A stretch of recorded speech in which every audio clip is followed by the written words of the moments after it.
When he came back, he wasn't the same anymore, He had built a pit.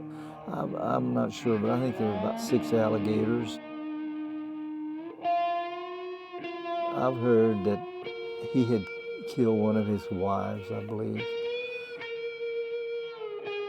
But they claim that he fed the women to alligators, and I don't know.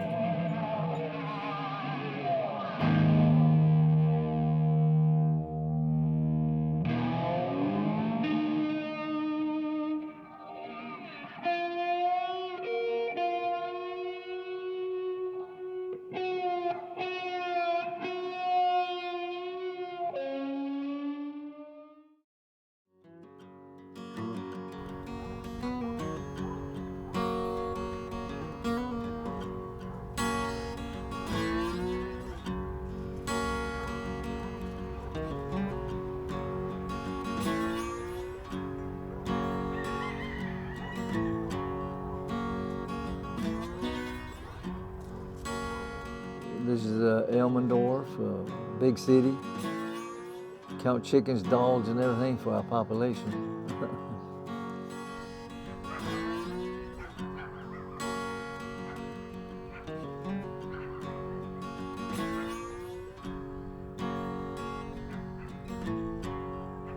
My ancestors came from Alsace-Lorraine, a town between France and Germany. They settled here in Lytle, about 40 miles from Elmendorf, and then they moved to Elmendorf, where my grandfather, I think more or less, was the one that kind of built Elmendorf, I guess. His name was Frank Ball. Frank.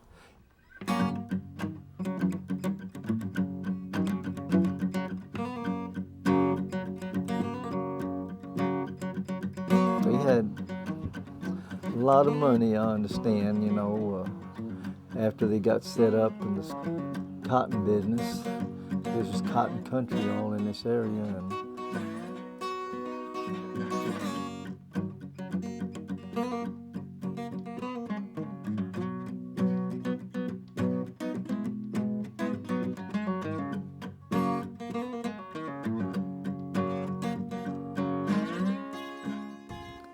Elmendorf was a thriving city, I guess, at that time, which it wasn't incorporated.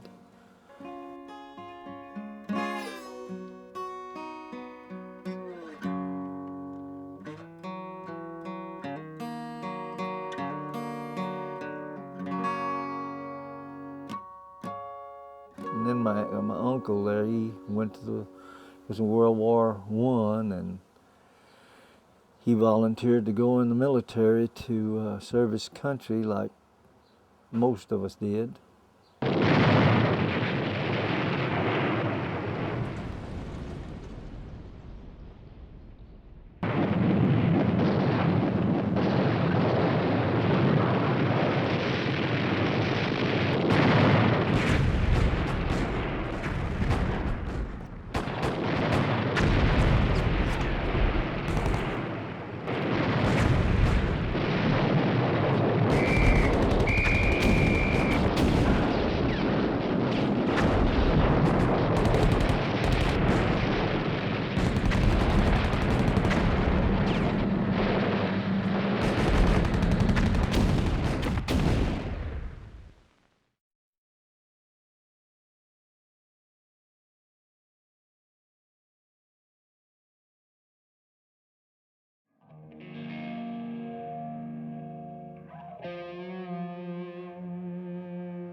When he came back, my dad tells me that he wasn't the same anymore, In the war and all this, it takes a toll on life, and it's hard to cope with it. You can, but some people it's worse than others.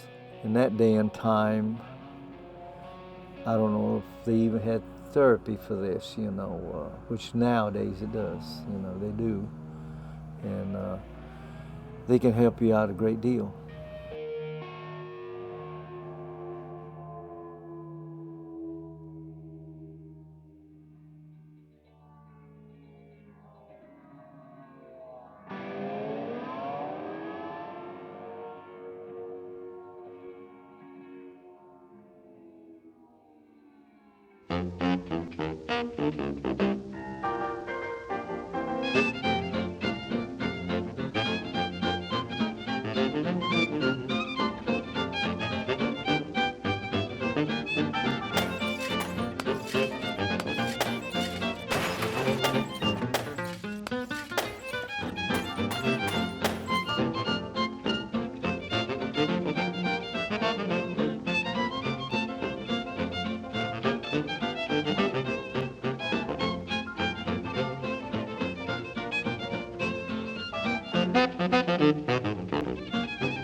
He opened up his little tavern. I guess the business, I guess he got that from his dad, you know, businessman.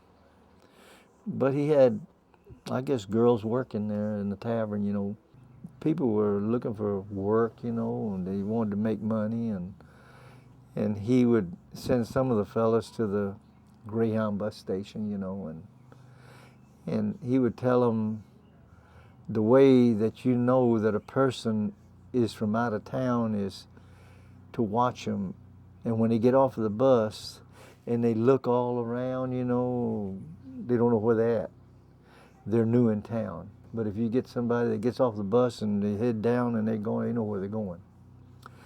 And if it's a woman, he needed waitresses, you know, and he would tell them to approach them and tell them that there's a little tavern out in the country here. Y'all want to work, you know, and this fellow will give you all a job, you know. And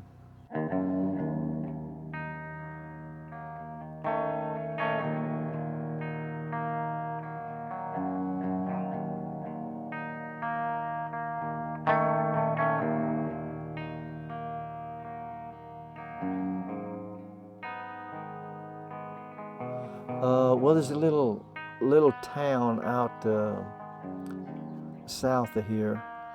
Years ago, they used to call it the Gray Lakes because San Antonio River went pretty close to it. And when it would rain a lot, the water would recess back in there and accumulate, and that's what alligators like, is still water. And that is where my papa tells me that the alligators came from. It's not but about 4 miles, 5 miles from here. And he said they went out and they would rope the alligator, you know, with a rope, because they'd stick the head up and they'd rope it, and then they'd tie the rope to a tree. And an alligator, the way I learned in my survival in the military, is that an alligator, when they catch their prey, they spin in the water to drown it. But they'll never eat it in the water. They'll drown it, and then they'll bring it out and eat it. And this way, when they would rope that alligator, he was in trouble and he'd start spinning. And he'd spin himself right up to the tree, you know, because the rope kept tightening up, you know. And then they'd put some tape around his mouth and then pick him up and put him in the pickup and bring him to the tavern, you know, which the zoo, I guess, I don't know. He had built a pit, you know, a cement pit, and I'm not sure, but I think there was about 6 alligators, and he built a great big fence around it where they couldn't get out. The alligators don't eat, but maybe once 15 days or once a month. And he would get me by the hand. I was just a little fella, and we'd walk around the edge of the pond.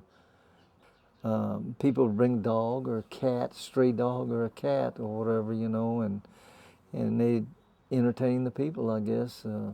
Throw the dog in the pit, you know, which alligators are fond of everything, you know. I think they'll eat everything, you know, I don't know, but I guess when they're hungry, they get hungry when they're feeding, you know, and I guess they'll bite anything, even a person, you know. And they're all in the San Antonio River here, you know. But there's alligators in there, and they're probably big ones too.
I've heard that that he had killed one of his wives, I believe.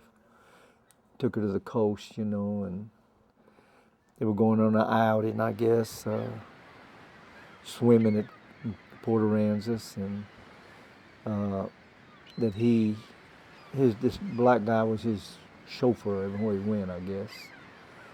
And they went to the coast, and he had told the black guy to stay at the vehicle, and so they were sitting there on the beach, and they swam, and then they sat there a while, and according to my dad, that's what this black guy told him, that he stood up, and told her to stand up to look at the sunset, and then he shot her in the back of the head, I guess.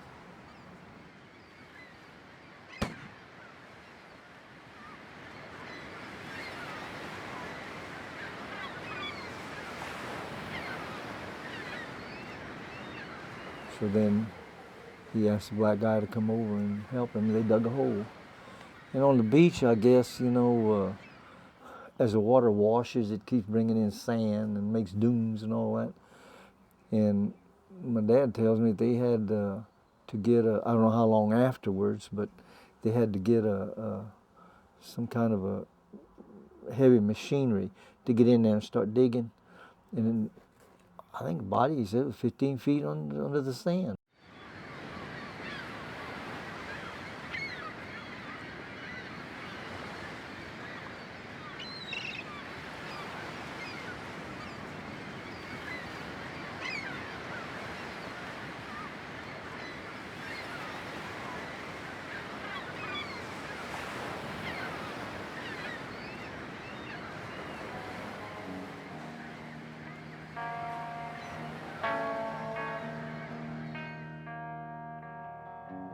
I had seen her a couple of times, when I'd go over there, because she had one arm. They were coming from San Antonio, and I guess she was going to make a signal to turn, and this truck was meeting them and had a load of cedar posts that they build these fences around here with, and when she held her arm out like that, I guess the load was wide, and hit her on the arm and knocked it off, I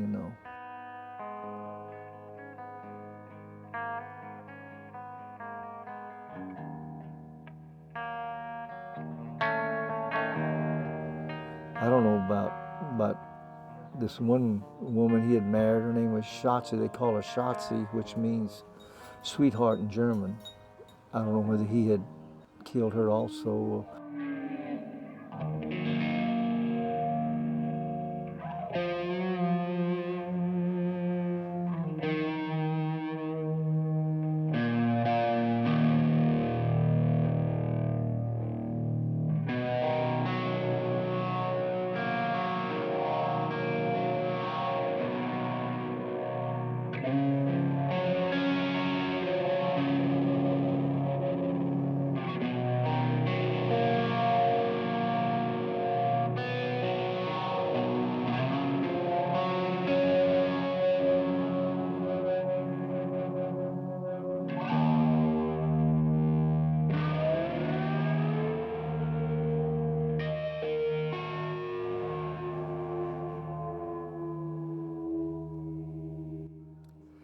They had said that they had all the evidence they needed to take him in, and put him in jail or whatever, try him or whatever they were going to do.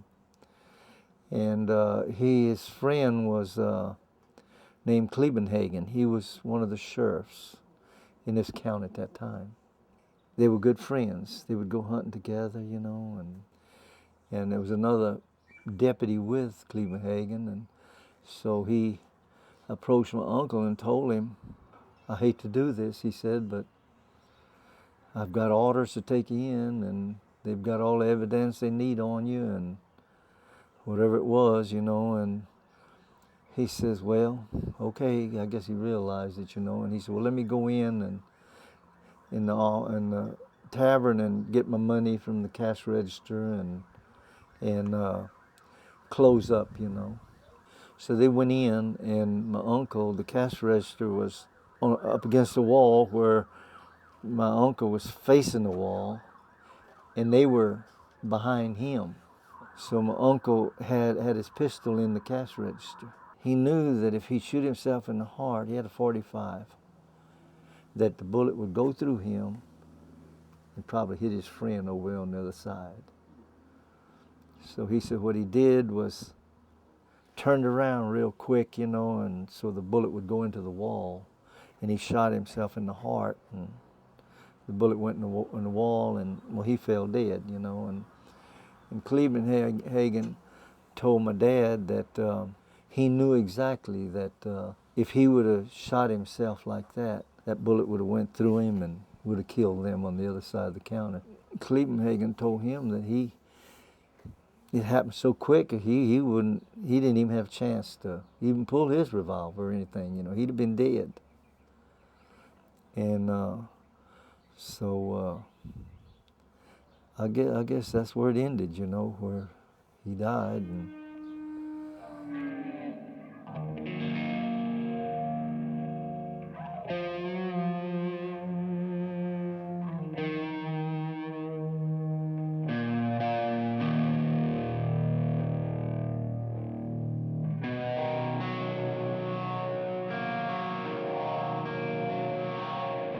you know, for feeding women and people to alligators, I don't really know. I don't think so, but I don't really know. You know,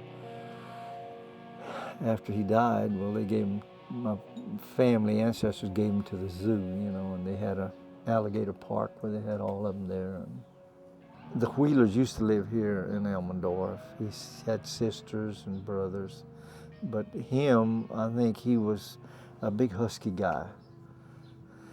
And when I understand that they sent him to prison, I think for a couple of years, because not that he did all this. Then when he got out, he opened up a little tavern of his own, you know, and then I don't know whatever happened to him.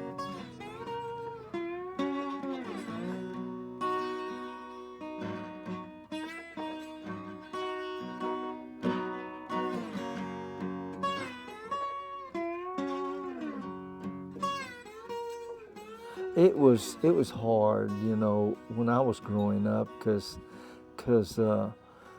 we would go somewhere and I'd introduce myself, or someone would introduce me to someone else, and oh, Ball, you Ball from Elmendorf, huh? You probably remember Joe Ball, you know. And I said, well, that happened a long time ago. And I said, one thing I want to correct right now. I said, I'm from Elmendorf, and I would rather you curse me out than to talk about my town or my uncle, to run him down, you know. I'd rather you cuss me out than to do that. Don't run my town down either, you know, because I love my little town. And they wouldn't say no more, you know, and that was it. But years back, I remember when I was a little fella, they used to have a magazine they called Life, and they had another one they called Post magazine, and then True Detective, you know, and all that stuff.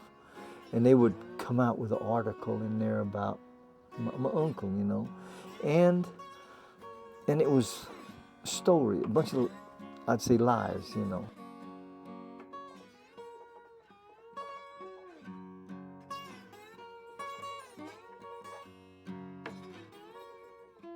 I was stationed at Fort Bragg in North Carolina with the Green Beret, and